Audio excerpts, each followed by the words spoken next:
¿Conoces esta molécula? Probablemente sí. El descubrimiento del ADN revolucionó la biología. La biología molecular es la llave que nos permite entender la vida en su nivel más básico, es decir, a nivel molecular. El ADN es la biblioteca de la vida. En todos los seres vivos, este código genético contiene información crucial para su desarrollo y su funcionamiento. La estructura fundamental del ADN se llama nucleótido. Está formado por un grupo fosfato, un azúcar y una base nitrogenada.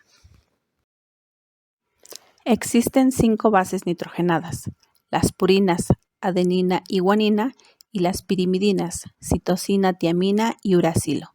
En el ADN, la timina se une a la adenina y la guanina a la citosina. En las moléculas de ARN se sustituye timina por uracilo. Los azúcares que podemos encontrar son pentosas, es decir, están formados por 5 carbones. En el ADN es una desoxirribosa, en el ARN una ribosa. El emparejamiento de las bases nitrogenadas genera 2 cadenas de ADN. La cadena de ADN tiene una dirección específica, denominada 5' a 3', que hace referencia a la orientación de los carbonos en el azúcar de cada nucleótido. Las 2 cadenas de ADN corren en direcciones opuestas, lo que se denomina orientación antiparalela. Esto significa que la cadena principal se lee de 5' a 3', mientras que la complementaria se lee de 3' a 5'. Doble hélice es un término que se usa para describir la estructura física del ADN. El ADN es una molécula compuesta por 2 cadenas complementarias que se enrollan entre sí y parecen una escalera de caracol con forma de hélice. Cada hebra tiene una estructura principal, compuesta por grupos alternados de azúcar y fosfato. Las 2 hebras se conectan por enlaces químicos entre las bases, enlaces de adenina con timina y enlaces de citosina con guanina.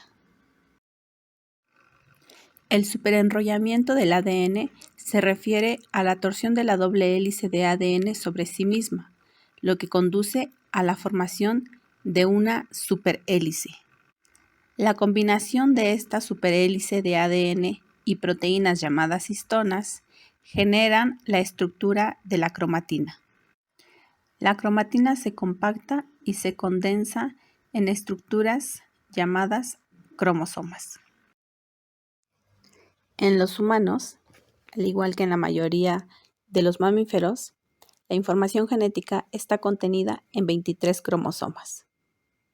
Se tiene aproximadamente 3.3 millones de pares de bases de longitud. Si lo desenrolláramos, mediría 2 metros. Sin embargo, cabe en el núcleo de una célula porque se pliega y entonces mide 10 micras de diámetro.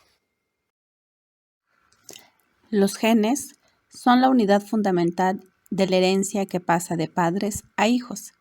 Los genes están formados por secuencias de ADN y están dispuestos uno tras otro en lugares específicos de los cromosomas en el núcleo de las células.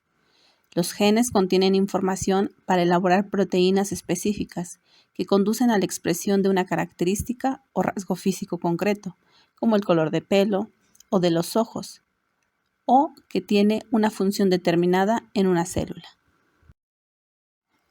La biología molecular es una disciplina clave en la investigación científica actual, ya que permite comprender los procesos celulares a nivel molecular. Su impacto en la medicina, la biotecnología y la genética es fundamental para el avance de la ciencia. La biología molecular representa la unificación intelectual de la biología. En biología queremos entender la función biológica, es decir, cómo la biología hace las cosas, cómo la mariposa vuela, cómo lo hace, cómo hace que sus alas vuelen, cómo funcionan los músculos, los nervios, cómo ocurre todo eso. Y luego la mariposa se reproduce y produce más mariposas.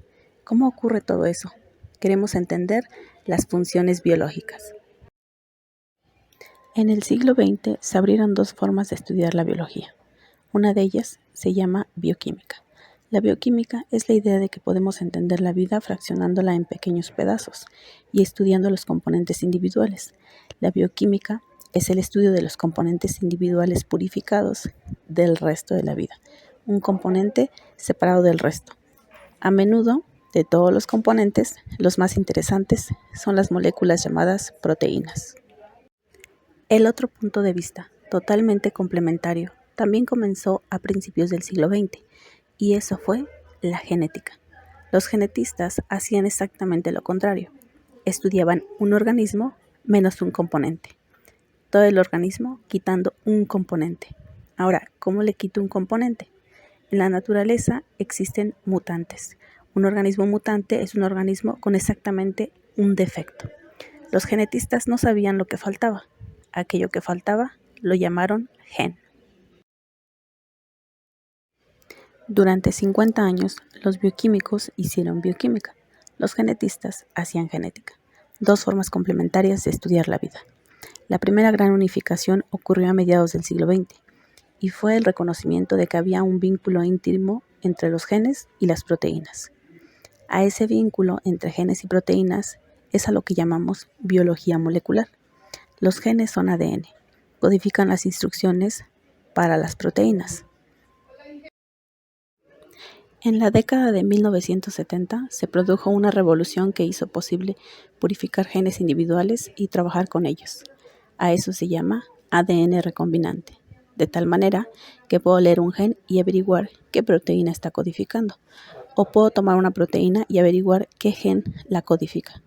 Yo podría ser capaz de eliminar un gen y ver qué función desempeña. Al conjunto de genes lo llamamos el genoma. Para la gente de la década de 1980, el genoma era infinito. El estudio del genoma da lugar a la genómica, una visión global y sistemática de genes y proteínas. En la década de 1980 se comenzó un proyecto llamado Genoma Humano. El genoma humano terminó de secuenciarse en 2003. La biología molecular tiene un dogma central. Este es una teoría que postula que la información genética fluye en una sola dirección, del ADN al ARN y de este a la proteína, o del ARN directamente a la proteína.